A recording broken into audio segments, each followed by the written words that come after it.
everyone, and welcome to another Saturday with Sam. So this is the 15th Saturday with Sam. It's been going for a while now, 15 weeks. And to be fair, it doesn't feel like it's been that long since we were on last Saturday. And I don't even know where the week has gone, to be honest with you. I've done a bunch of content, and not all of it has been released. We've got some coming out next week, and I've got a lot of it filmed, and I just need to edit some of the...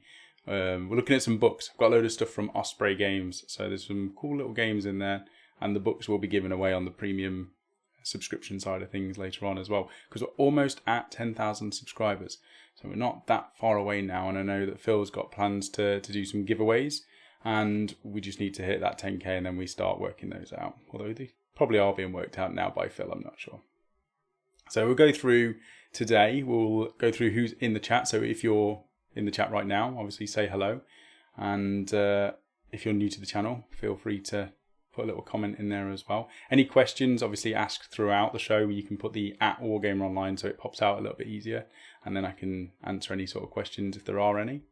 The topic of the show is choosing the right army for you. So last week we did how to make a unique army, so how to theme an army, how to pick stuff that will work to make a themed army. This week, it's almost like one section of that. We did a little bit of this last week, but it's choosing the army that works for you, and that could be the style of the army, of the models, or the way that it plays, or whatever. So we're going to talk about that today, because I think it's quite important that you enjoy the army that you do, so that you continue to build and paint it, and then actually enjoy playing it when you've finished as well. Otherwise, you end up moving on to the next one quicker than you would normally do. If you're a butterfly like me, every army is attractive, and you will probably start more armies than you need to. So first of all, we'll go through the chat though, and at the top of this chat we have Patrick, and Patrick sent me a message on Facebook saying, I can't remember how he worded it, but basically, expect a package from Madhouse in the next few days. And I was like, Madhouse, never heard of those before. And then I was like, what is Madhouse? And he said, Rachel gave me a hint about something for your birthday, and then it clicked. It's Magic Madhouse. I think it's Magic Madhouse anyway, who sell Magic the Gathering cards. So I've got some form of present on the way from Patrick. So thanks to you, Patrick. Crazy as always, just sending random packages. But I'm pretty excited. And I think this year's my 30th. And we're doing the live stream on Tuesday. So if anybody wants to join us, Tuesday is my actual birthday. And Rachel is going to batter me with her Seraphon versus my Brayherd. And I know that Brayherd are OP, but Rachel's bringing her Seraphon. And she's told me as well that she's bringing her Death Star Seraphon or her tournament army. I don't know which one she's going to settle with. I'm hoping in a way she brings the Dreadsaurian, because there's... hopefully she doesn't watch this video anyway. Nobody tell her. But with my Herdstone axe, if I roll a 6 and I actually do a wound to her before that, the Dreadsaurian's dead. So anybody who's watching that game, the mission is Beast Lord, charging at the Dreadsaurian, activate that first, and then try and roll a 6 and kill the Dreadsaurian before Rachel even knows what hit her. And if I do that, then I win the game. It doesn't really matter about the rest of it. That game is on Tuesday. It's a live one at Phil's house. So Phil will be doing all the little pressing buttons and things and switching scenes, and then Rachel and me will be playing the game. And that's pretty much it in terms of battle reports for next week. I know Phil's got his Monday Musing as well, and we've got some releases. I've done an unboxing actually.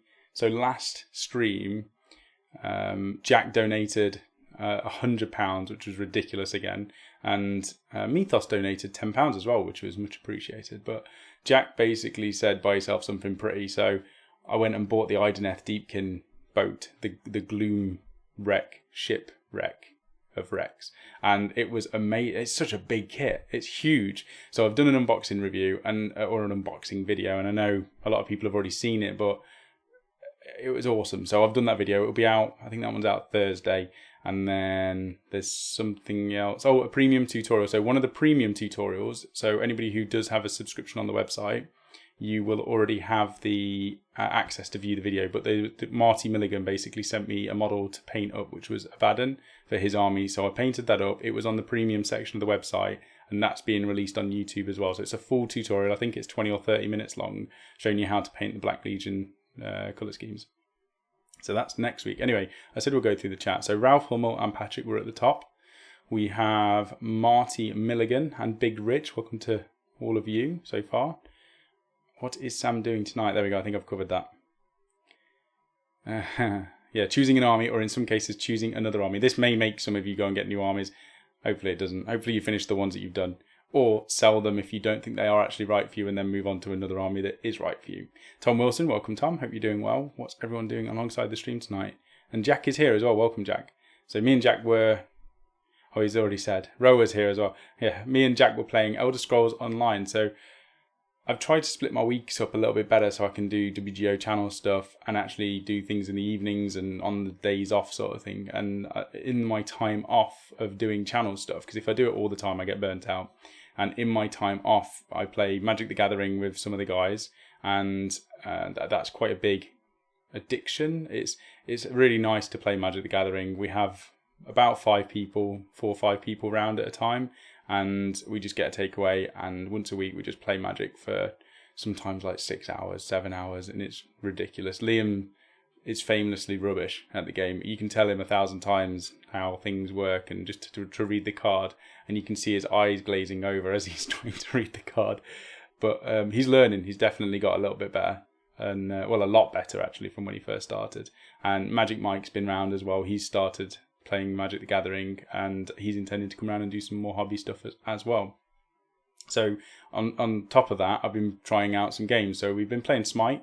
We've been getting pretty decent at Smite, and then we've just started Elder Scrolls Online on the Xbox. And not really having a clue what we're doing. We're just exploring and killing stuff and crafting materials, but it's a break from doing the wargaming. But tomorrow, I'm super excited because I've got the giant boat that I'm working on again, and I have gone a little bit crazy. I won't get it up on the pictures yet because people will look horrified, or well, you should be horrified actually for what I've done to it. I basically got some clippers, not a drill or a saw or a Dremel, some clippers and a knife, and I went to town just chopping up the kits to try and make them work. And as all good conversions happen, they either work or they don't, and we haven't really got to that stage of working out whether it's worked or not yet. So who else have we got in here? Joshua Atkinson, welcome Joshua. Baz Watkins as well, painting to paint some tartan apparently. I know Mark Wilson painted some tartan recently on one of the Wordforge Games models, and that was really nice. Big Rich hasn't been painted for 2 weeks. And Graham Riggs here as well, welcome Graham Rigg. Dr. Octopus, my favourite name, welcome Dr. Octopus. Simon Key as well. 12 Neef, welcome 12 Neef. Ralph, I'm sorry guys, missed the first couple of minutes watching the Speak Up special with my wife. I hope you enjoyed that, Ralph. Rachel's been like badgering me for a long time saying, can we do this? Please, can we do this show? And she likes all of the outtake videos or the bloopers that we do. So on our playlist on the channel, we've got a few blooper videos for anybody who hasn't seen them, and there's some more extended versions on the premium side of the website. And I used to do it basically to please Rachel. She would say, can you get all of those funny bits and put them all in a video? And I'd do it just to keep her happy. And then this was another one of Rachel's ideas where she wanted to use the format of the Speak Out game. So for anybody who hasn't played that or seen that before, you basically get these horrible mouthpieces which you insert into your mouth, and you have these really difficult phrases to say. Oh, they're difficult to say when you've got something in your mouth like that. And you have to try and speak them as clearly as possible so your teammate can guess what they are, and you have to get through as many as possible. Now they put a limit on it because I nailed it last night. There was one where I got 9, but they said the limit was 5, which was rubbish. But anyway, you have to try and get as many points as possible.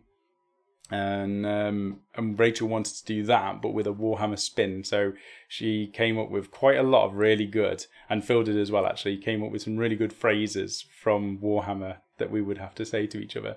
So if anybody hasn't watched that video, it went up yesterday. It's on about 400 or 500 views already, which is surprising really for something that we just did as a gimmicky sort of video for Rachel to watch when she's having she said to her, because she watches the bloopers again and again, and I says, how many times have you watched this video then? She says, oh, it's fine, I'm going to pace myself. Every time I'm having a bit of a down day, or work's getting a little bit stressful, I'll watch that video, and she'll chuckle away to herself. And last night I thought she was watching like Comedy Central or something because she was laughing her head off and she was watching that video again.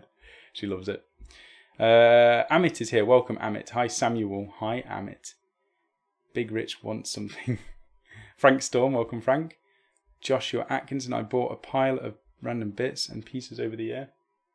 But I don't have one collective army. I have that problem. Yeah, I think that is my problem as well. I'm with you 100% on that. I dabble, and then I don't commit. That's my problem. I just don't commit. But I'm getting better at that. C. Mawson saying, at Wargamer Online, I'm a wargaming magpie. I see an army go, ooh, shiny, and have to have it. You do that with multiple gaming systems as well. It's not just Games Workshop stuff, so it makes it more difficult. Daryl's here as well. The famous Daryl Hewitt. Welcome. I'm reheating a Chinese for the show. There's nothing better than reheated Chinese. Frost and Fist. Hey, beautiful people. Hey, Frost and Fists. I hope you're doing absolutely fantastic. Marty Milligan, lol, Daryl.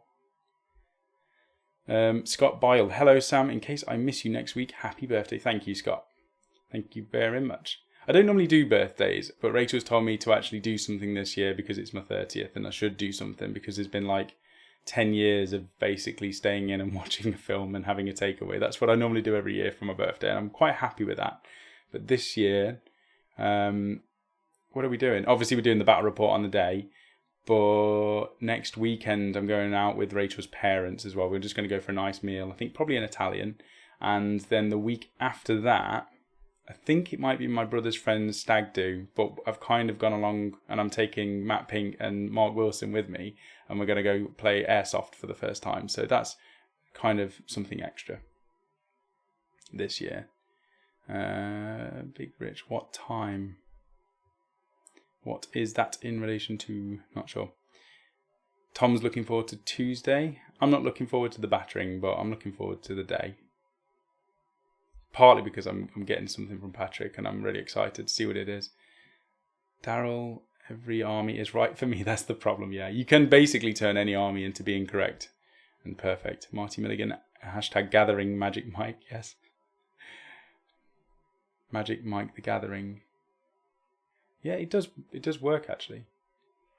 Dunny Woods, welcome Dunny Woods. And Reaper as well, welcome Reaper. Matthew Edgeworth. Matthew's doing really good and saying, I used to be a terrible magpie, but I've mellowed out recently. I'm still an army magpie, but I'm trying to be more reserved. I know firsthand how much of a magpie you are, Matt. And if you're not on the Facebook page as well, check out Matt's updates on there. He's been converting some of the Wood Elf Wildwood Ranger or the Eternal Guard kit and making some conversions for a new style of army for himself, which is quite daunting at the first time, but it's definitely more rewarding and more unique, which we went over last week. So good on you for getting on with it as well. Amit's doing his like and subscribe to the Wargamer Online channel. Thank you, Amit. We have Matt saying your birthday idea is epic, never change. Yeah, I mean, I'm quite boring as a person. I do the same thing every year. It's fine with me. Rachel makes a month out of her birthday. So when it gets to December, not only is it Christmas for her, but it's her birthday. So the entire month is like planned out on what she wants to do. And we just go along with it. And she enjoys the entire month, which is fine. Oh, and the Avengers movie. Yeah, I'm really looking forward to seeing that as well, Big Rich. Reaper. Sure they aren't really okay. Ian Stanford plays Airsoft. I have 3 Airsoft guns. I'm probably going to get battered at that, to be honest with you. But I'm going to go. My brother and his friends go fairly regularly, at least once a month. But yeah. What's the time? The program for the battle report, I imagine, will be going live at 8 o'clock. Might be... I don't think it'll be much earlier than that because Rachel will be working. Then we'll have to get there. We'll probably eat beforehand. So I think 8 o'clock start on Tuesday. And that's GMT. Emmett Walker, I'm starting a Grey Knights army. It's a good army to start. Did anyone see on the Warhammer 40k page they shared some nice readers models? That Slaughter Priest conversion was insane. I haven't seen it, no. Tom Wilson, I'm actually making some army lists rather than just painting models. That's one thing that is a good way of working out. We'll talk about that in a moment. And Else Nation's here as well. And Else Nation's just finished a huge batch of Space Marines, Space Wolves in particular. So if you go on, again, Facebook, you can check out those on the Facebook community group. If you're not already on there, just click, can I join? And then somebody will accept you into the group and you can check all that out. And Amit sent me a message, knowing full well that I can't bring it up. But I imagine I can see this after the show, Amit. Birthday soon, you know what that means. And he linked me a YouTube video, which means it's going to be something that can't be shown on YouTube. So, Kilroy V2, welcome Kilroy. C. Mawson's got to go, but he's going to update the Chronicles. That's good. Okay, so caught up with the chat. What are we in? 15 minutes in. That's not bad. That's not bad for me. So let's start doing a little bit about what we're talking about. So choosing the right army for you. So last week, like I said, we went over the unique side of things. Now I'm going to bring up the website stuff actually. Here we go. Get a smaller version of me. Though we've still got that up there. Delete that. Was that there? No. There we go. Cool. And let's get this chat down here. Multitasking. Not something I'm very good at. So, why is that blue? Oh, there's a new blog post on the website. Ghouls versus skeletons versus zombies. Let's answer that. So in between, out of those three, just in terms of how cool they are, it's gotta be zombies. And then skeletons. And then ghouls. That's nothing to do with actual stats. That's literally just how cool they are. Because a big horde of zombies is always better than skeletons. Plus you can convert the zombies a lot better. Anyway, that's not the web page I wanted. So, when it comes to picking the right army for you, there's tons of different things that can come into that. Now, it depends on whether you're doing it on a looks basis. So whether you like the look of a model, or if you like the look of the army overall, or if there's a tank or a vehicle or something that attracts you to the army and that's why you want to do it. So if it's on an aesthetic side of things, then it's completely different to whether it's going to be based on rules and the way that they play. So first things first is figuring out what means the most to you, whether it's having a cool looking army or whether you need the rules to work and you need the army to work in the way that it can for yourself. So if you like playing armies where you deploy and you sit on the back lines and you shoot the hell out of everybody, then you know that there's going to be specific armies that can do that. If you want an army that is good in close combat, and you're not going to really bother about shooting, then again, you can narrow down the army choices straight away to what will work for you. So decide whether it's looks or rules, and that will then send you down two different paths of choosing the right army for yourself. Now, some people don't even care about the rules, so they'll just pick things based on looks, and in which case, the best way to do it is to, and then you've obviously got armies, so the best way to do it, let's do 40k, because we've done Sigmar quite a bit. So the best thing to do, or what I like to do, is bring up the Games Workshop website, and sometimes a little bit awkward, but you just look through the factions. So bring up the Space Marines, click on View All. Anyone got tips on painting eyes? I'll do a video on that actually, but a quick one. There's two different ways that I do it. One is putting so paint the flesh colour on the whole face first of all. Do you wash so it's darker in the recesses? And sometimes I'll paint the socket of the eye with like Rhinox hide first of all, and then do pallid witch flesh. So I don't use white, I just paint the white part of the eye with pallid witch flesh. Turn the face on its side so that you can paint it in a straight line, and just do a very thin pallid witch flesh in a straight line down the side, and try and leave that Rhinox hide in the back. And then once you've done that, turn it the other way around, get Rhinox hide again, and just go down from the top to the bottom. And sometimes you'll get the eyelid, and you'll get the under eyelid. You'll get the top and the bottom of the eye, in which case you just get the flesh colour that you used for the final stage, and just tidy that, and that way you've got your eye, pretty as neat as possible. And it doesn't matter if you go onto there and there, because you use thin paint anyway. But pallid witch flesh and Rhinox hide, use those two colours and thin them down a little bit with water or medium, just so it's not thick paint. If you put pallid witch flesh on for the white and it's chunky and thick, you'll just get a horrible texture. And then when you try and put the black on, or the Rhinox hide, you'll not be able to get a nice line. I'm poking myself in the eye. You won't get a nice line down. It will hit some of the texture and start going off at a wonky angle, and that's when you get the weird looking eyes where it just looks like somebody's painted with a fist or something. That's a quick one. And the other tip for that is, once you've done that, I like to get something like Carroburg Crimson, the red wash, thin it down with a little bit of medium, and just pour it into the under part of the eye. and sometimes it goes onto the cheek. But the reason you put medium into it is so that it doesn't have the nasty watermarks on the top of the cheek. It kind of just tints the inside part of the eye there and almost blends it into the top of the cheek, but it gives it a little bit of colour. And you can change that to purple if you wanted to make it look a little bit more chaotic or possessed or something. You could use purple on the inside of there, or green, or if you paint in dark Eldar or dark elves, you could change that to a blue, and just, you know, have a bit of practice putting some washers into the eye sockets. I've gone completely off topic, but there you go.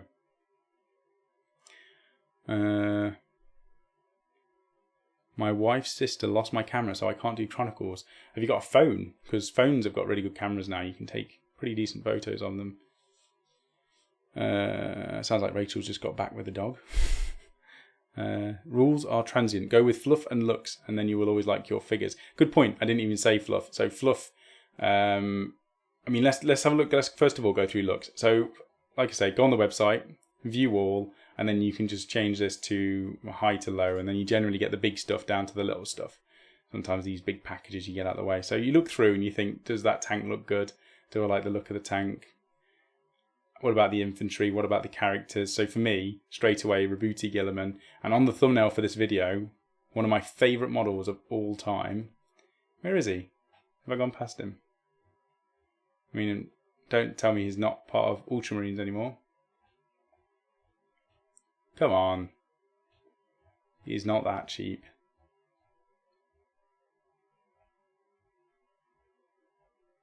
They got rid of him.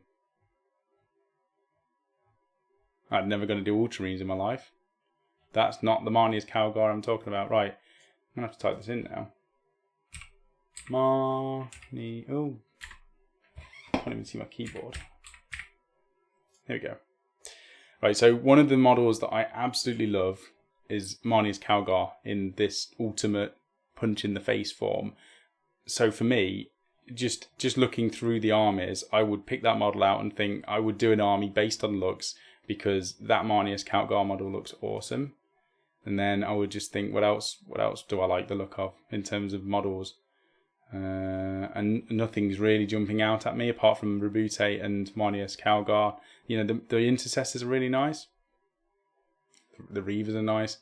They're Space Marines at the end of the day. The aggressors are cool. So I would go through this and just kind of pick out all of the models that I really like the look of, and then sometimes even write that down. So go through all of the lists and all of the armies and write down every single unit that you like, or every single model that you like the librarian, the apothecary, the chaplain, all three of those. I absolutely love those models. So I go through all of these and then do that with each army, and by the end of it, you'll be able to find out which army has got the most... Stewie! He's just an evil rabbit. He just looks at me while he's drinking. Let's have a look. Death Guard's another one.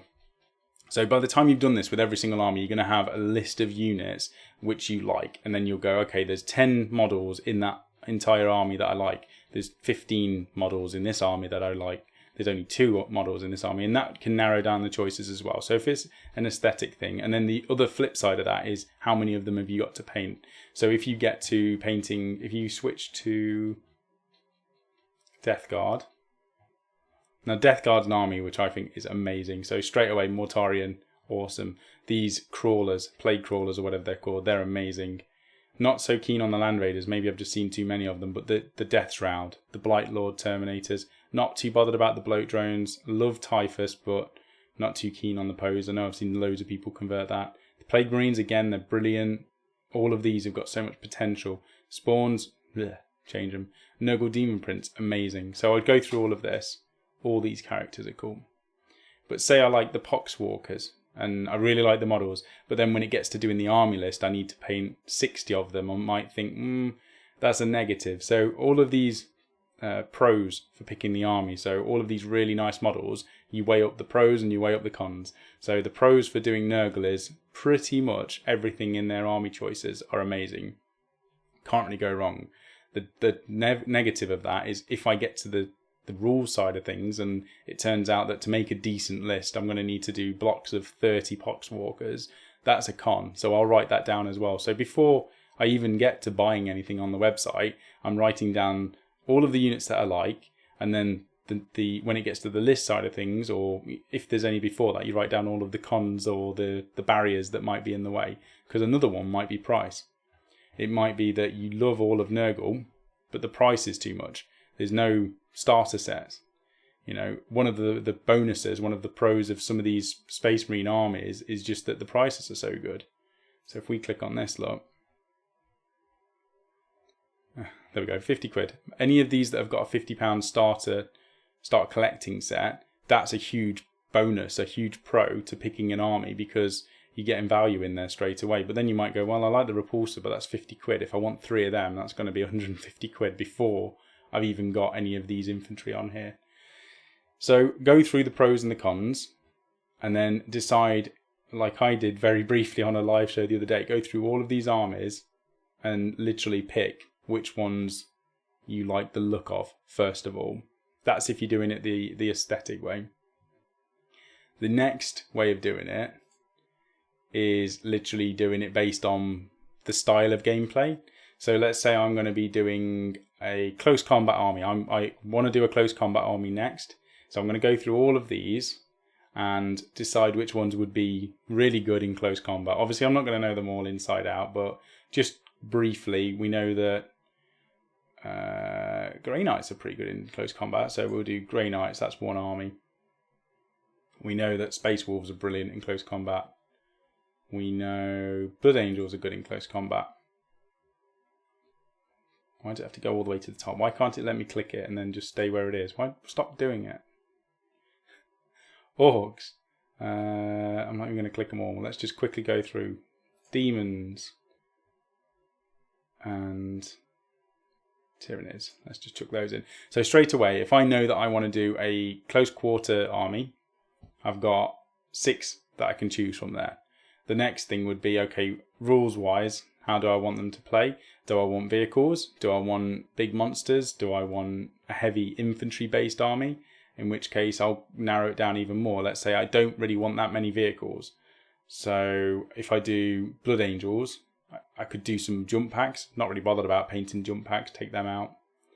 Space Wolves. Space Wolves have got loads of Thunder Wolves to get them into combat quite easily. They've also got Fenrisian Wolves and things like that. They've got Wolfen. So maybe they would work. I can do quite a heavy infantry based army. Orcs, I've got the choice of doing a big blob army, or I can chuck them all in trucks. Trucks would probably be better. So maybe I'll take out the Orcs because I'm not bothered about painting vehicles.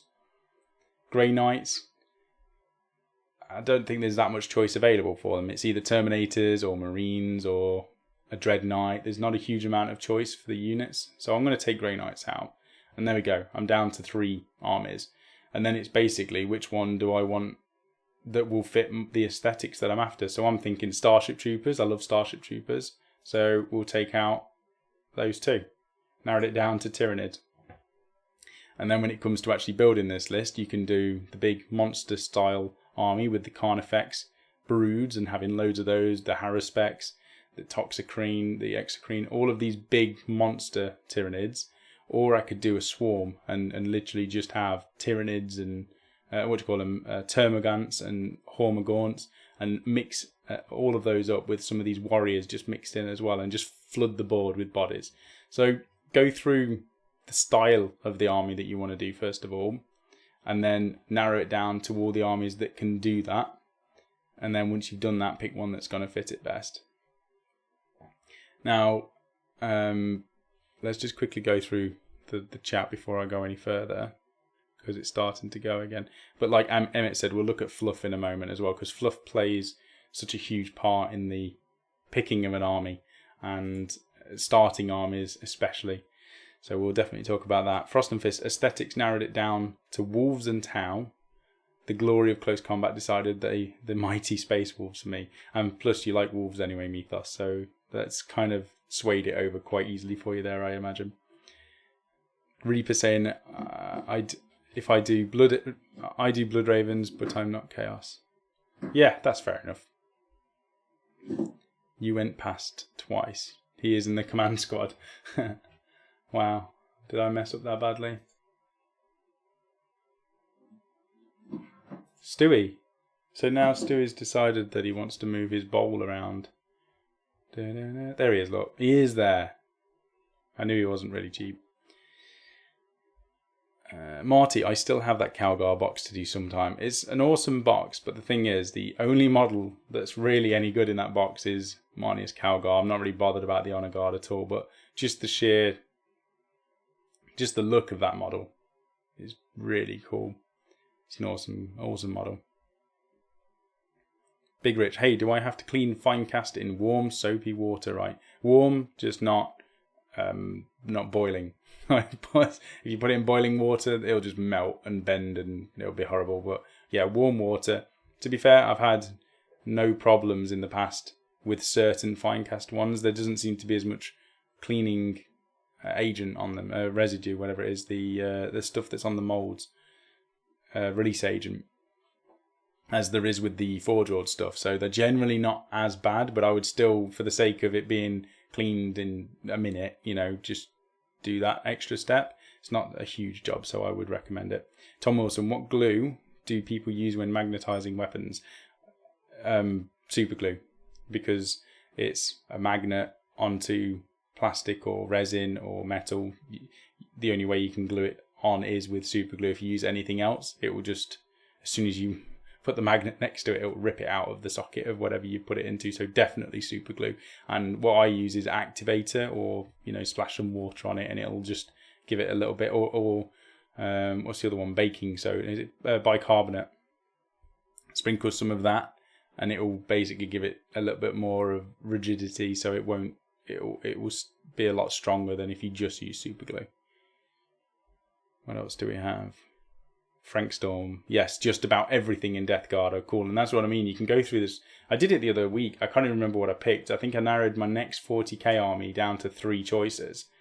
I think I could probably do it now, because I just go down this left-hand side and I think models for me are a big one. If the models don't look good, I'm not going to paint it. If I don't paint it, it's never going to get on the tabletop. So that's the initial barrier for me.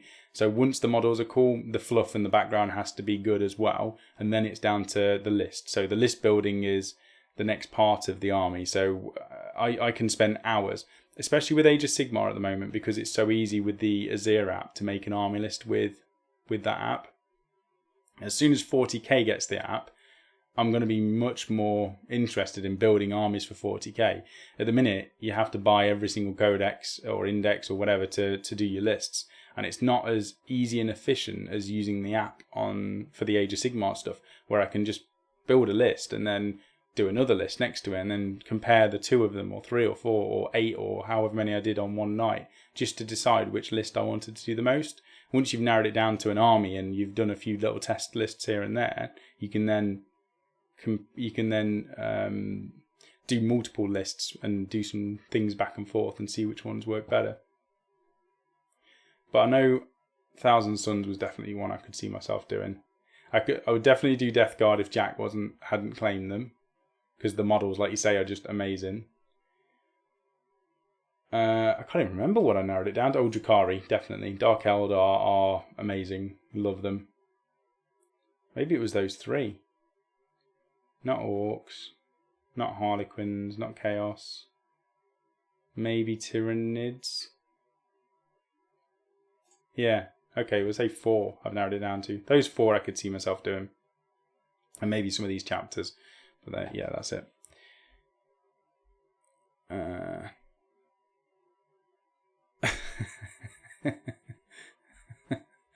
Oh, damn it. We can't all be tall and handsome like Samuel. I'm really not. I'm not massively tall. I'm 6'1", 6'2", so not that tall, and definitely not handsome. But we can definitely not compare to Magic Mike. He's in a league of his own. Big Rich has got to go. Get ready for the movies. Fair enough, Big Rich. No problem.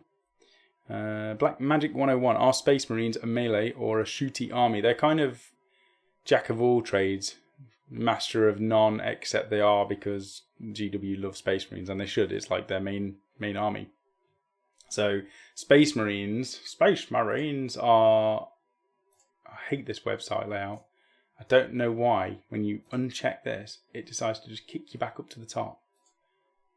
It's just frustrating. So Space Marines have got tons of choice, and especially with the Primaris. If you're doing a Primaris-based army, every unit is like a specialist. You pick a unit to do a job. So it might be that it destroys light infantry. It might be that it destroys heavy tanks. It could be that they're really good at taking down infantry. And each unit will have a use. So we'll just briefly go through some of the stuff. So you can equip Dreadnoughts to be decent in close combat, but generally, especially like the Redemptor Dreadnought, you can equip some really powerful ranged weaponry on it. So this is really good at taking out stuff with ranged, but it can also, depending on the weapon, take out infantry or light vehicles, depending on what it takes.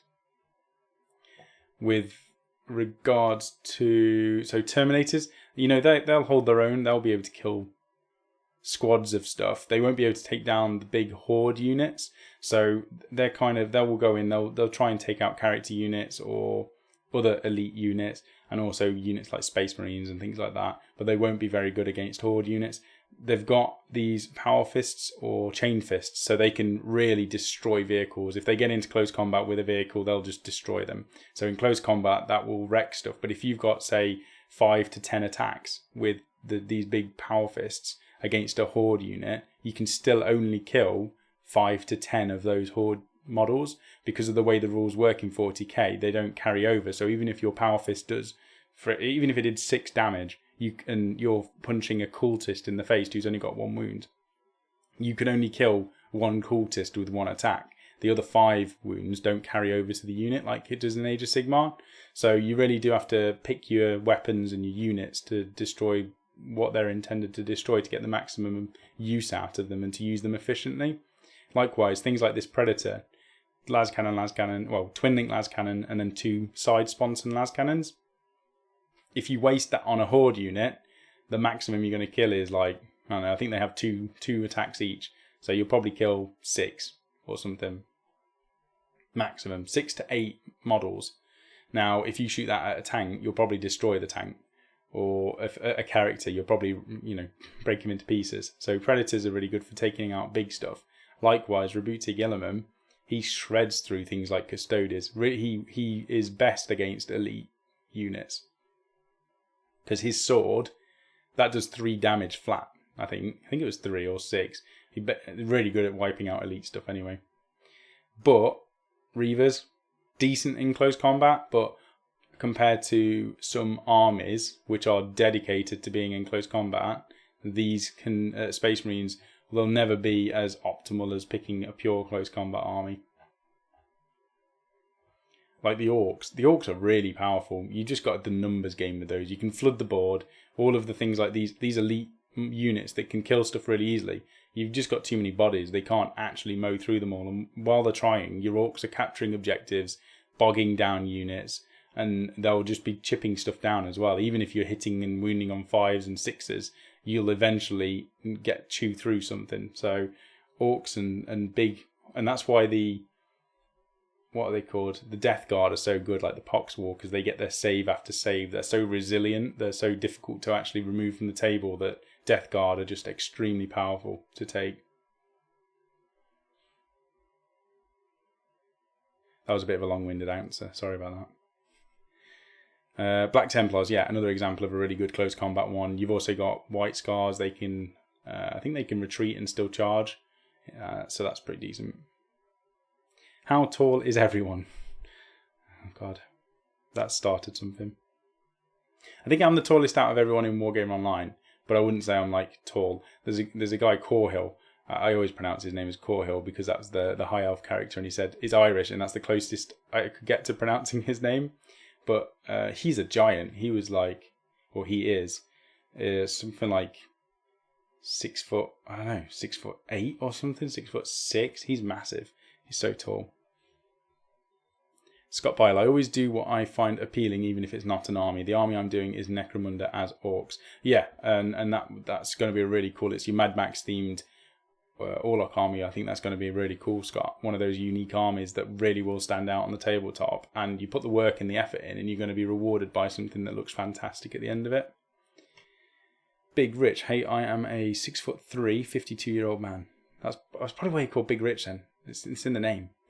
Tom Wilson's 6'5". Like a giant, like a Viking. Daryl, I don't know. Deep striking a 10-man Terminator unit with 2 assault cannons and all storm bolters within rapid fire range. Yeah, you can shred horde stuff with that. It all depends on the loadouts that you're going to be taking. And bearing in mind, I've not played Space Marines for a while, so and actually I've not played 40k for a while. I've been pure hardcore Age of Sigmar, loving Age of Sigmar right now, and I think it's because I like the army list building, because I can go through all of the units and read all the rules and build the lists, and I learn a lot more by doing that than I do by playing the game. When I'm playing the game, it's past the point of learning for me, which is not the way it should be.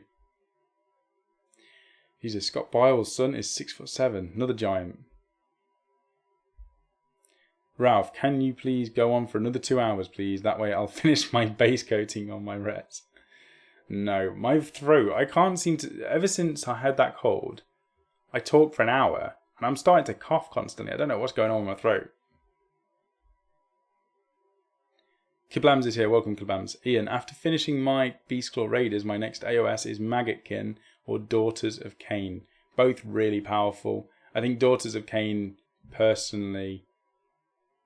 I would probably go with Daughters of Cain just because I like the look of the overall army as a whole. Again, we'll take a look at some Age of Sigmar stuff.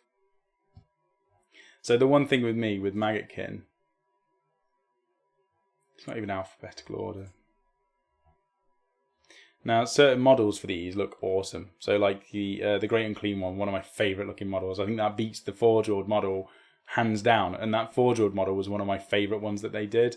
These Beasts of Nurgle are quite funky as well. I didn't like them at first, but I like them now. Sloppity Bile Pipers, awesome. Not too keen on these little drone floaty things. But yeah, I'm making a conversion of him. I've still got to finish that. I was going to give it Jack when I'd done it. Some of this stuff is awesome, like the Harbinger of Decay, Gutrop Spume, the characters, and the Blight Kings. So a whole army of those would look really good, but there's not a huge amount of choice. You're generally down to characters and then a whole host of Blight Kings, so you've not got loads of bits and pieces. And I wouldn't take demons. I wouldn't mix this into Nurgle, like Demons of Nurgle, because I don't like demons. Whereas if you go to the... Where are they?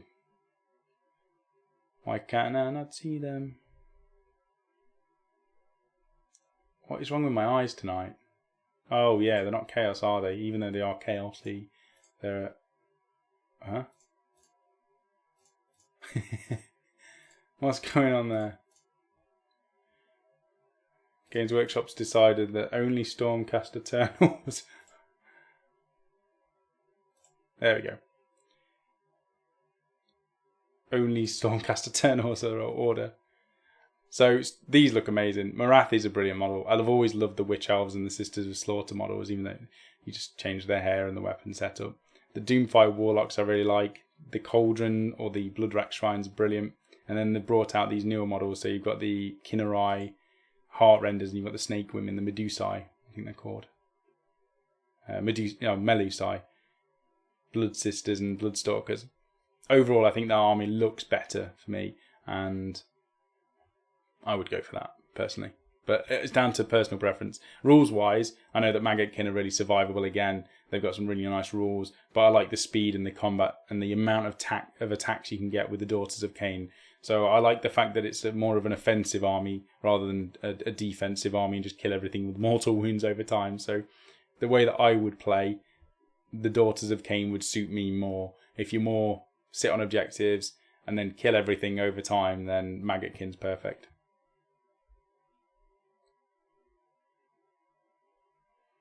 Amit,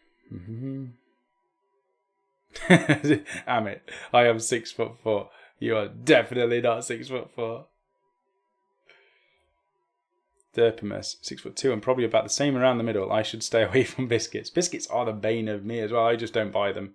My rule to not putting on weight is just don't buy the food in the first place. If it's not in the house, then I can't eat it because I've got zero control. Like I am with a hobby. If I go into a Games Workshop, I come out with something. I went in with my dad because he came down to see me over the few days ago. That was it. I went into the Games Workshop and I walked out with the Gloomtide Shipwreck. and a couple of paints. I got these the new 2 colours.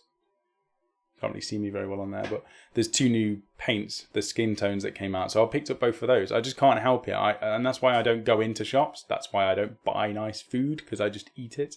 It's much better not to have it. Daryl, I can definitely agree with you about Azir. I think AOS is much more accessible, as you can look at the rules and play with lists anywhere for any of the armies. And I think that's one of the huge bonuses to Age of Sigmar at the moment, is how open and accessible the rules are. Because for me personally, I'm never going to start an army unless I can read the rules and build a list and know that I'm going to enjoy playing the army before it even gets to buying it. So for me, a huge barrier has been removed by Games Workshop doing the Azir app. Even without the Azir app, you can go onto the website, you can click on the rules for the Sisters of Slaughter, and you can read them before you actually buy the models. So for me, that's perfect. The Azir app is a whole new level. There are mistakes with it. You know, there are artifacts or warlord traits that don't pop up for certain armies. There are points which aren't correct, but it's definitely nothing worse than what I've seen on other army building apps. You know, you always have to check it against the book anyway, and I think they've done a pretty decent job. But it's also quite nice and easy to use the app. So the Azir, if anybody hasn't got it, it's £1 a month. It's amazing for what it is. If you like building lists and if you play Age of Sigmar, £1 a month for me, £12 a year, I'm going to get my use out of that. Recommended completely. And even if they bring out a 40k one and charge £1 a month for that, I'm more than happy to pay £24 for an entire year to do a army building app where it links the rules for the actual units and the army list building in and works out that well. So big, massive plus from me. And Games Workshop don't give us any sort of sponsorship for that. I'm really pleased with how that turns out.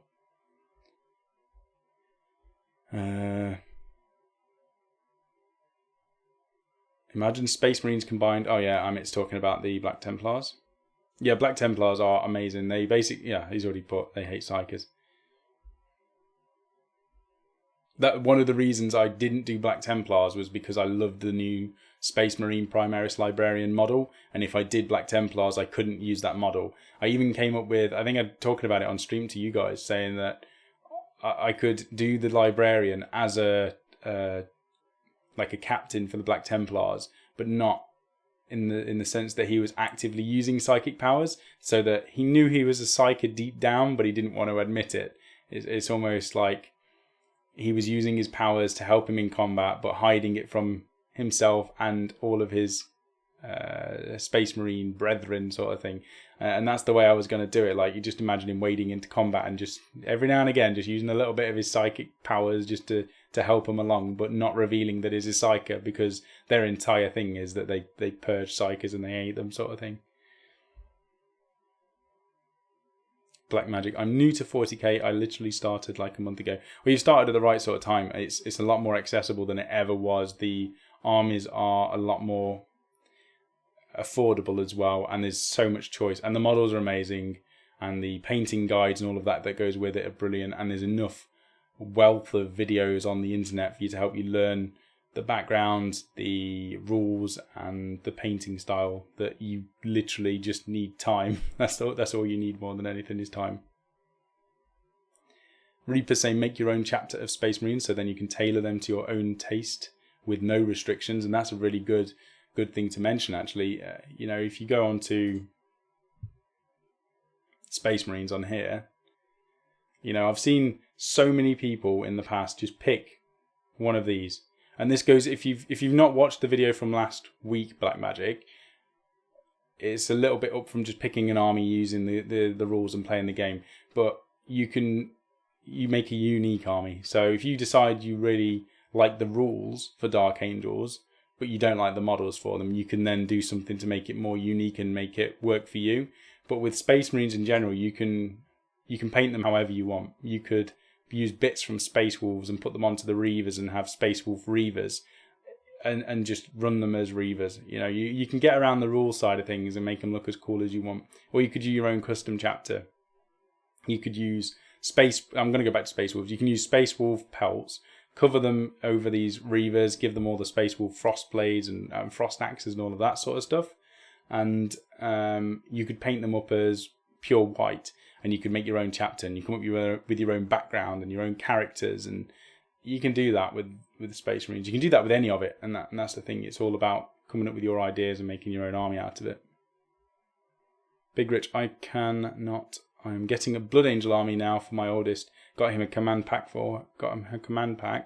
Then I'll get him a Blood Angel starter pack in July. See, the start collecting are the best thing that Games Workshop did for getting into the hobby. £50. You've got, normally you pay, or I say normally you play, but normally I would play 1,000 point army to start. And if I like the army and I've got the time to build it up to 2,000 points, I would do that. A start collecting is normally around the region of 500 points or the equivalent. A little bit less sometimes. But a box of this gives you something to work on. You can build and paint them.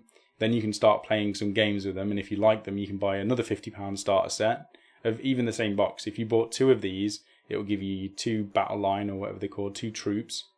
It will give you a couple of characters, one that you could convert, and it will give you a couple of vehicles. So for £100, you've got an army which is around the 1,000 point mark if you maybe chuck in another character or another, like a unit of Sanguinary Guard, and you've got an army and you're ready to go. The accessibility is much better than it ever used to be. Without compromising on models. They still look amazing. Really cool stuff. Reaper's updating my Chronicles now. I think we're going to do we'll do a full Chronicles video, like the first update we did. I've said to Phil we'll try and do every 3 weeks at the latest, because I think you know what, I was looking on here earlier. I've got it up on here, look. Going through, so we'll let these build up a little bit, let people do their updates, and then we'll do what we did the last time. We'll go through and we'll open up a tab. Come in, there we go, and then we'll just go through. So like Darren Jenkinson working on his Forge World Force, and then we can open these up and look through. God, there's a lot of Castellan robots? Teddy bear robots, I call them. Oh, I broke my thing now. There we go. They're looking really cool. I like the bases as well. Nice little grey with the sand. We'll do full shows on that because we can take ages on them. See if there's anything else on here. There we go, Reaper. We'll just to please Reaper. Just to please Reaper. There we go. Here we go. That's what we saw last week, or the week before. What have we got? Nice. I love the crouching pose. So is he like some sort of commander? Or a sergeant for a unit? That looks awesome. Here we go. Brother Nizok has served under Gabriel Angela since the Tartarus Crusade. He always puts some nice little bit of fluff in here, does Reaper. He wears a mouth grill as an act of penance for speaking out against Gabriel so that he may never raise doubt against the chapter master again. That's awesome. That's brilliant. Right. Blue Fire, one of my favourite units to build and paint are the Wildwood Rangers. Yeah, 100%. I was saying to Matt before on Facebook that those models are probably my favourite. Just the heads alone. The hooded heads are the best heads that Games Workshop has done, in my opinion. The rest of the model is nice, but the head, these can be used on so many kits. So we were talking about making unique armies last week. If I had an abundance of these hooded heads, every single army that I did would probably have these instead of normal heads. Every Space Marine army, every dwarf army with little stout bodies with an elf head. I just love those hooded heads. They're the best ones that they do. But not only that, the whole kits. They're just really nice and detailed. The cloaks are brilliant. You can build them as Wildwood Rangers, or you can build them as Eternal Guard. Brilliant kit. Black Magic. So I don't know what making a new chapter is. So there's hundreds of chapters. So a chapter is almost like it's a house. So you've got the most prominent one is probably Ultramarines, and they're basically different colours. They all have different themes. Sometimes they have different mutations as well. So one of the chapters is Space Wolves. And one of their mutations is that they can basically turn into these Wolfen. So that's part of their gene seed, one of the mutations that they can turn into these. And that's basically it. So they're very heavily themed since in 30k in the Heresy, which is going to complicate it further. But in the past, they were more Marines and less Wolves. Now in 40k, everything's Wolfy McWolf face. They ride wolves. They wear wolf pelts. They've got frost blades. It's very emphasized around wolves and frost and all of that. But that's basically the chapter. So it's more like theming. You've got ones like Blood Angels, which are effectively vampires in space. So these have I think it's the Black Rage. I think one of the things that they get is basically they see their Primarch, and a Primarch used to be like the leader of a chapter. So each chapter would have somebody, or the main founding chapters would have somebody who is in charge of it, and that would be the Primarch. And their Primarch, they see their Primarch being killed over and over and over again, and it basically sends them insane. But these are basically space vampires. So they've got really nice blonde hair. They've got these heroic looking angled faces and stuff. And they're themed around. They've got a lot of jump packs. They've got a lot of what do you call it? They've got these special bile predators available to them. They're all about being fast. You've got White Scars, which is another one for being fast. They don't even have it in here, but they're all about speed. So they have everybody as best as they can on bikes or on land speeders or in vehicles where they can move around quickly and deploy. So they strike, they disappear, and they're really good in combat. You've got, there's tons of chapters where the way that they work in the background and the story is tried to be reflected in the fluff. You've got Dark Angels, which are like medieval knights. So they've got all these really cool hooded heads and the capes, and they've got these weapons, big two-handed weapons, and these flails. So they're very medieval knight. But there's different wings to the Dark Angels. So they've got the Death Wing and they've got the Fire Wing. I think there's so many different wings. They're not even all available, but they all have different parts. So the Death Wing, they're all in Terminator armor like this. You've got the Raven Wing, which are all on bikes, and they're like this. So a chapter is just almost like a theme, but they all have different rules and the way that they work. But effectively, you can paint them in any way you want. You could come up with a background for them. They could live in a volcano. So literally, they dwell in volcanoes. So they have, I don't even know. They could be immune to lava heat. They could be completely immune to lava. And you can come up with a backstory. They could all wear, very similar to the salamanders. They basically live on planets that nobody else can live on, and their skin is turned completely black, like charcoal black, and their eyes have gone red because of their mutation as well. So there's tons of stuff you can do with chapters. There's loads of videos you can read about that as well, watch or read articles on.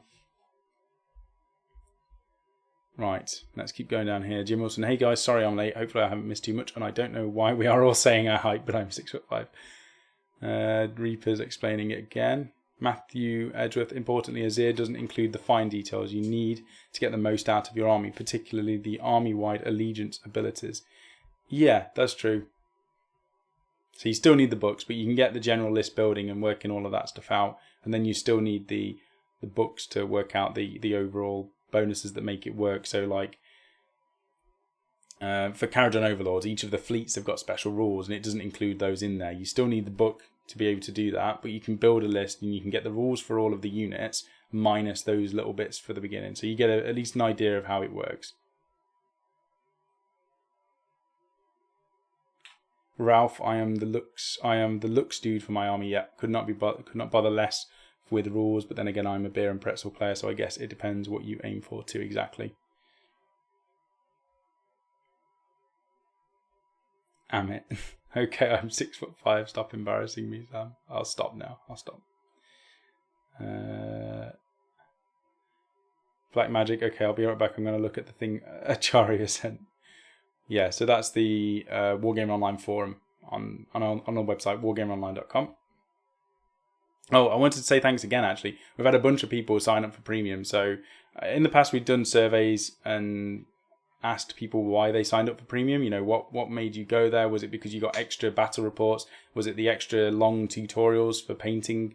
Was it the bloopers or whatever, the fun stuff that we put on there? Was it simply just to support the channel? Because everything we do is done by the premium subscription. So every month, the money that we get from the premium subscription goes back into the website. So we're not necessarily just the website, but into equipment, into all of our costs. So it allows us to get better and bigger with what we're doing. But and same with the donations, all of the huge donations and all of the donations that we've had, we couldn't do what we're doing without it. So I just wanted to say thanks again to everybody who has signed up in the past, people who have been signed up since day one of the website and the premium service being available, and everybody who's joined us in the last days and the last weeks. We do appreciate it, and we genuinely couldn't do it without all of the support. So thanks again for that. And we don't say it enough. We used to say it every week. But we were aware that every single week we were just saying thank you, thank you, thank you. But we are thanking you again. Reaper, I picked Blood Ravens because I can literally use any Imperial unit I want, even if it's chapter only. Yeah, exactly. You can pick whatever you want, put it in your army, and nobody can complain. Marty Milligan, I approve of the Space Wolf love in this show. Space Wolves are amazing. The only reason I stopped doing Space Wolves was because everybody did Space Wolves. And Marty, that I generally try and do stuff that not as many people do, and if I do, I try and convert it so it's different. But my Space Wolves were basically straight out the box. I didn't do much with them, so I needed to move on and do something different with them.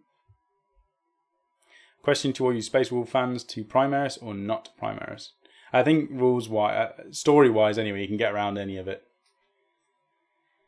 So I know there's a bunch of stuff saying you can't have Primaris in Space Wolves, or you can't have certain armies having certain things. You can do what you want. It's your hobby at the end of the day, and as long as you're not doing it just to get nasty rule stuff in things that wouldn't normally be allowed to have them, then it's fine. The rule of cool supersedes anything in this hobby for me.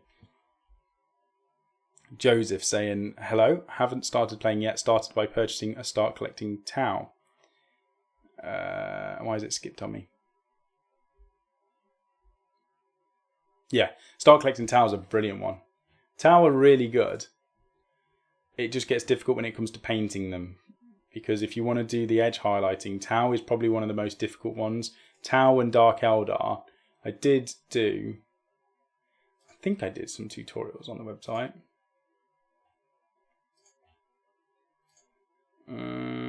Where would it be? WGO TV, tutorials. No, we won't do painting.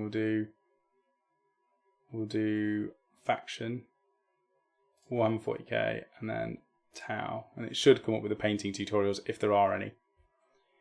So we've got Barrow. So yeah, so we did a few. So how to paint tan ones, how to paint green, how to paint light grey, red fire warriors and black armoured fire warriors. But they were quite difficult. These were done to a tabletop standard, so it's painting them as quick as possible so that you can batch them out. But you really can spend ages doing things like the edge highlights on all of the armour, and that's the thing that takes time, especially on like the battle suits, the bigger battle suits. They're quite difficult to hold while you're painting all of the edges. So you can dry brush them, and most of these have been dry brushed, which is why they don't stand out as most armies would. But edge highlighting just takes a lot of time. I forgot doing those. What else have we got? Careful, the Tau get the most hate. They're not as bad now, to be fair. Rules wise, if you want to watch a game, watch Tau Empire versus Grey Knights. That's on the website as well. That's free to watch on there. That was one that we live streamed on Twitch last week. Black Magic, okay, I read the thing you sent, but I still don't understand. Do I make new rules for the chapter? Do I combine existing chapters, or do I just make up some fluff? Whichever way you want to do it, Black Magic. Generally, if you wanted to pick Space Wolves, you would use the rules from the Space Wolves, and then you might paint them in a different colour scheme, and you might come up with a different background, and you might make different characters. But rules-wise, you will use the Space Wolves rules. Same with Blood Angels. You might decide that you want to use the Blood Angels index, so all of the rules that Blood Angels have got, but you might just not want to paint them red. You might want to do a sub-chapter, so I forgot the real name for it. You do a sub-chapter of, so the founding chapter was Blood Angels, so you just give them another name, call them the Jade Angels. There we go. Jade Angels. You paint them green. You come up with a background for them, but they use the Blood Angels rules. So there we go. That's basically how you would do it. And you can do more than just that. Obviously, that's just picked a name and a colour at random and picked a chapter and a rule set to follow. But that's what you would generally do.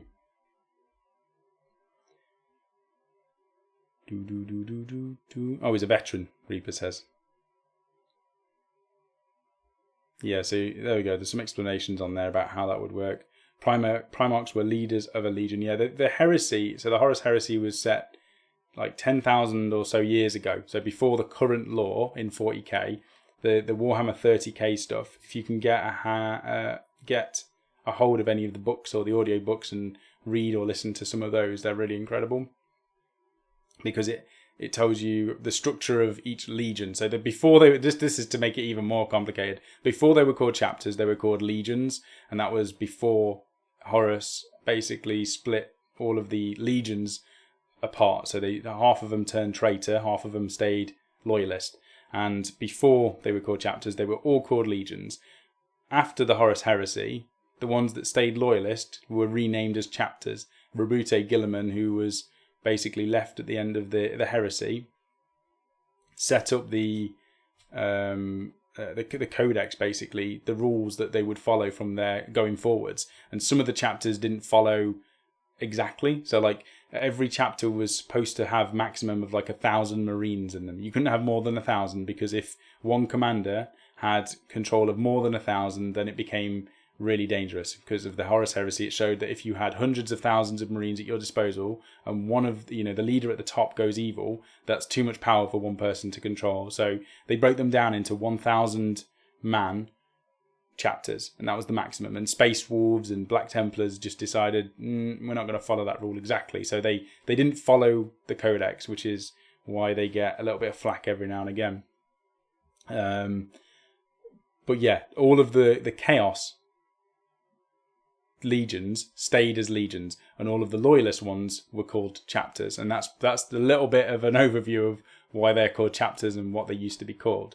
But the Horus heresy shows you who the Primarchs were, how that affected their legion, and all of their tactics and their makeup, basically how they worked. And then from that, you'll get a little bit of a background and an understanding of what you could do with your own chapters in the 40k style of things. There's so much you can go on top of with that. Could probably do a whole episode on that one day. Reaper's saying, yeah, not all chapters know their Primarch though, exactly. So the Black Dragons is one that I'm doing. Nobody knows who their Primarch is. It's rumoured to be Vulcan for the Salamanders. But I like to think it's more like Korax from the Raven Guard. I think they're more hit and disappear and strike and kill and murder and slaughter. I think they're more like Raven Guard mixed with Night Lords for mine. I wouldn't even say... I would say they're more like Night Lords than they are anything else. In my head. Frost and Fist. Fantastic discussion, Sam. I'm off to take my lovely lady and kiddos to lunch. Have an amazing weekend, fam. Yeah, you too, Mythos, and to the whole family. I hope you have a wonderful weekend. Wish Death Corps of Krieg was plastic. Me too. Me too. Blue Fire. I love me them Dark Eldar edge highlights. I love models that have striking hard lines. Where are we? Dark Eldar, I did a few more. So on the website again, Faction, 40k, Dark Eldar. So I did a bunch of, there we go, a blue armoured colour scheme, green, red, yellow. So there's 4 there. And then there was one that I did on YouTube as well. And it was really, I enjoyed painting these up just for tutorials. I really like this yellow one. I can't remember if I sprayed, no, I didn't spray it yellow. Avalon Sunset with a couple of edge highlights, but it was really fun to paint the edge highlights on those. And they were easier than Tau. Tau's got a lot of almost curved edges, whereas Dark Eldar, they're very straight. You can drag your brush over the edge of most of them, and you can make some really nice, neat lines much easier than you can with Tau. Plus, they're evil, so they're worth having. Reaper, edge highlights, you mean you don't dunk them in the paint pot and be done? No. Successor chapter. There we go, Frank. It's not a sub-chapter, they're called successor chapters. Elgar's Legargant is my new favourite model. Yep, and you can do so many different ones of them as well. You can do an whole army of Gargants, Tom. Hop on board the heresy train, yes. Yeah, and Ralph explained a little bit better. The 20 legions were massive armies of tens of thousands of legionnaires.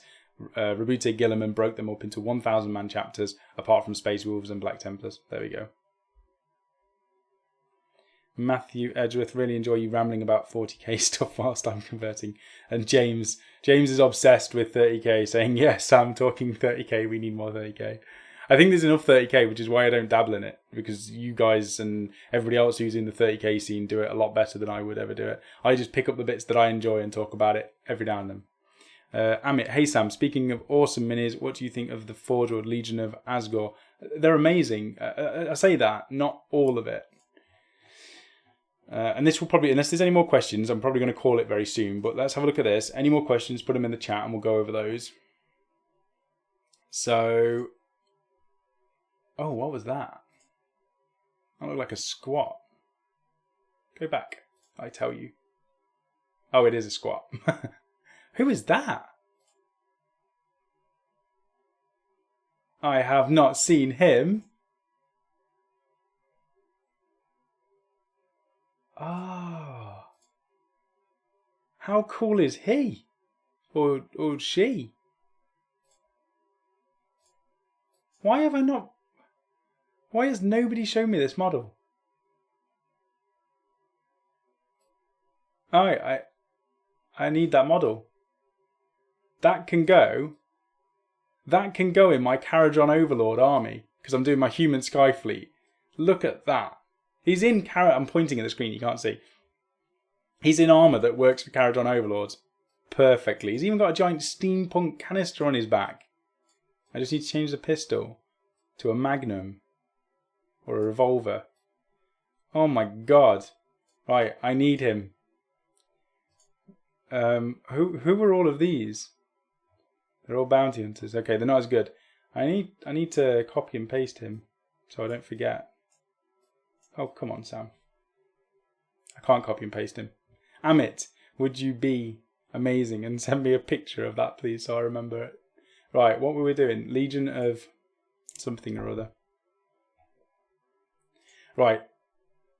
This model, the Shar-Tor, the Executioner, is one of the best models that Forge World have done. Yeah, just amazing. Look at that. It might just be this. No, it's not even just the paint job. The paint job is amazing on that, but the model is incredible. So he's cool. Not a massive fan of the normal centaurs. These things, the Infernal Guard, look amazing. Always loved them, including the Fireglaive. So the infantry and the Shar-Tor, the Executioner, I love it. Not so keen on the Centaur renders. That, the Black Shard War Host, yeah, perfect. They look brilliant. This thing, Drashoth the Ashen, love it. These vehicles, not bothered about. And I don't know if the army works with just having the big bull, him, and all of the infantry. I'm not sure if it works. I kind of like the Kadai Fireborn, but I just hate these vehicles. I don't know what it is. I'm not too keen on this giant train aesthetic that they've gone with. Not bothered about him. They're cool. So basically, all of the infantry, the giant bull, if I was going to do an army of these, I would get as many infantry as possible. Maybe one of these as a centerpiece. And I don't know if that would fit in the aesthetic with these. I'd probably get that just to paint up. But infantry and then those and some of these casters. So there you go, there's my answer for that. New bounty hunters for Necromunda, okay. I mean, this is the thing, when we were talking about the show last week, the show last week was a little bit more planned. Like, I wrote out some stuff that I could talk about at least. This week has just been a shambles, so I apologise. I've just been talking. He will fit in my army because, yeah, it's perfect. It's steampunky, it's a human. That will fit as a pirate. I don't know what I'd... Oh, you know what? Oh my god. He's an ether chemist. I was wondering what I could use as my human chemist. That is it. He basically looks like, I need to carve off those grenades because they don't really work too well. But look at all these vials and things. And this thing on the back. He is my chemist. I need to pick him up whenever we get. And the annoying thing is, Phil was at Warhammer World like 2 days ago and said, does anybody want anything? And I couldn't think of anything that I wanted. But now I can. That is so cool. Anyway. Necromunda minis are the bomb. They're the best. I don't think they do anything better at the moment, in my opinion. I think Necromunda stuff is the best. Marty, heard any Space Wolf rumours for Codex release? It's supposed to be in the next few months, isn't it? I think May was the rumour, so it should be this month, May or June. Emmett, wait till you hear that model's fluff. What, this guy's got fluff as well?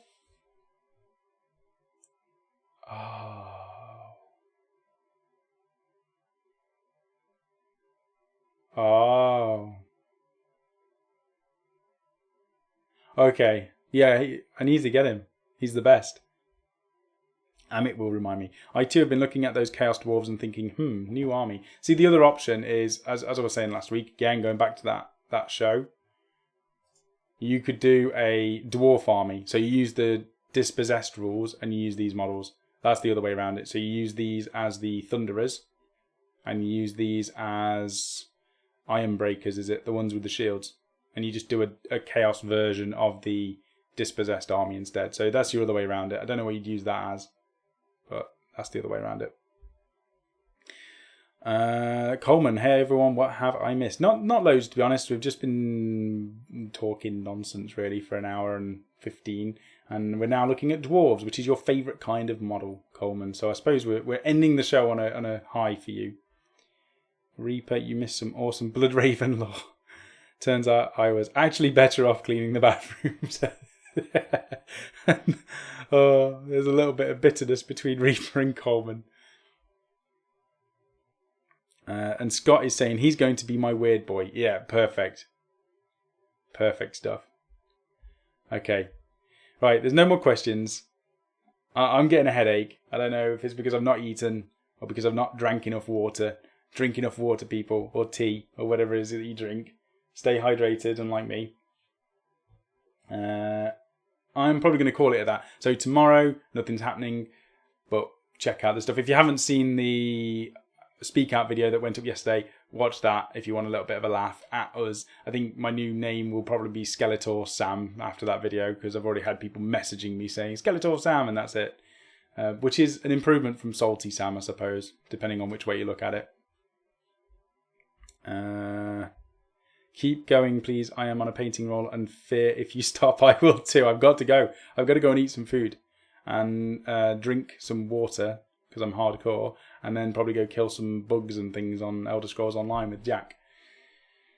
What was I saying? Oh yeah, Monday musing. Tuesday, the live show, the battle report between me and Rachel. So if anybody's around, please join us on my birthday, my 30th birthday. It's a big one for me. And Rachel's going to kill me with her Seraphon live on YouTube. So you can all watch, laugh, and enjoy that at the same time. Wednesday, I don't think anything's going up because we're trying to do every 2 days. We're going to release a video of some sort. The only reason we're doing Tuesday straight after Monday musing is because that's the best day that we can get the battle report done. Thursday, there'll be the unboxing of the boat, the really cool boat. And then Friday, nothing unless we get like an unboxing out, which we could do, or a premium video, which we might do. And then Saturday we'll be back to this show again. So literally, I'm not going to be gone for long. And thank you all for joining me tonight. I hope you have a fantastic weekend. And until Tuesday, I will basically keep an eye on the Facebook and the forum and see what everybody's been up to. But I'll see you later on in the week. Just need to find credits. There we go.